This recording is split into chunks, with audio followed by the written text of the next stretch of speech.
NEET UG paper leak મામલે સીબીઆઈને મળી મહત્વની સફળતા. માસ્ટરમાઇન્ડ કેમિસ્ટ્રી અધ્યાપક પીવી કુલકર્ણીની પુણેથી કરી ધરપકડ. આરોપી પેપર સેટ કરનારી એનટીએ ટીમનો સભ્ય. વિદ્યાર્થીઓને વિશેષ કોચિંગ ક્લાસ દ્વારા અપાયા હતા પ્રશ્નો.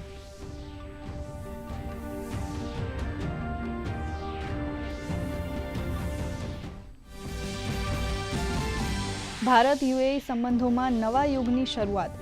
વ્યૂહાત્મક સંરક્ષણ સહયોગ રૂપરેખાને મંજૂરી.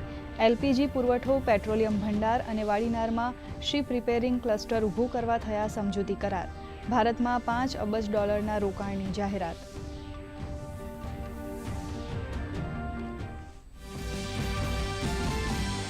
યુએઈ પ્રવાસ દરમિયાન પ્રધાનમંત્રીએ તાજેતરમાં યુએઈ પર થયેલા હુમલાને ગણાવ્યા અસ્વીકાર્ય. વૈશ્વિક સંઘર્ષ ઉકેલવા સંવાદ અને કૂટનીતિ એકમાત્ર માર્ગ હોવાનો મૂક્યો મત. કહ્યું, હોર્મુઝ જળમાર્ગ મુક્ત અને સ્વતંત્ર રહે તે જરૂરી.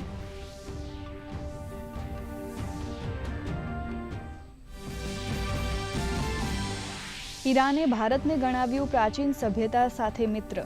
વિદેશ મંત્રી અબ્બાસ અરાઘચીએ કહ્યું, ભારત પોતાની સારી શાખને પગલે પશ્ચિમ એશિયામાં નિભાવી શકે છે રચનાત્મક ભૂમિકા.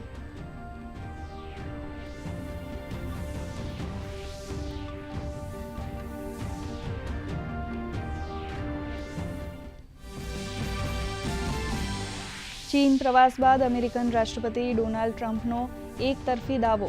કહ્યું, 100 બોઇંગ વિમાનો અને સેંકડો અબજ ડોલરના રોકાણ માટે સહમત ચીન, તો બેઇજિંગ ટ્રમ્પના દાવાની પુષ્ટિ કરવાથી કરી રહ્યું છે વંચિત.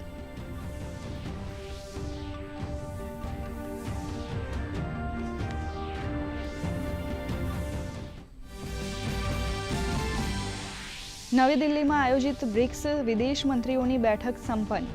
વૈશ્વિક સહકાર વધારવા સંયુક્ત વક્તવ્ય જાહેર. આંતરરાષ્ટ્રીય વ્યવસ્થાને વધુ ન્યાયસંગત બનાવવા બ્રિક્સ દેશોની સહમતિ. વૈશ્વિક સુરક્ષા અને વેપાર માર્ગોની સુનિશ્ચિતતા રહ્યા ચર્ચાના કેન્દ્રમાં.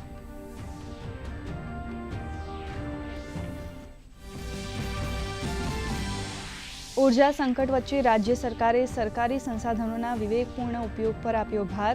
વિવિધ સરકારી કાર્યક્રમો સાદગીપૂર્વક આયોજન સાથે વર્ચ્યુઅલ પદ્ધતિથી રાખવા કરી તાકીદ.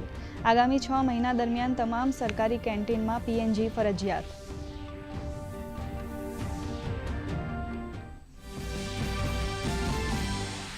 રાજ્યમાં ડીઝલ અને પેટ્રોલના દૈનિક જથ્થા પર રખાશે ચાંપતી નજર. મુખ્ય સચિવને મોનિટરિંગ કરવા સૂચના. નાગરિકોને બિનજરૂરી સંગ્રહખોરી ન કરવા અનુરોધ. મેટ્રો ટ્રેનનો સમય રાત્રે 11 વાગ્યા સુધી લંબાવાયો.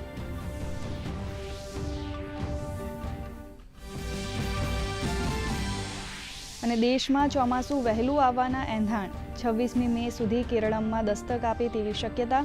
તો રાજ્યમાં ઘટ્યું ગરમીનું જોર. અમદાવાદ અને રાજકોટમાં 41.7 ડિગ્રી મહત્તમ તાપમાન. આગામી 48 કલાક બાદ મહત્તમ તાપમાન 2 થી 3 ડિગ્રી ઘટવાની શક્યતા.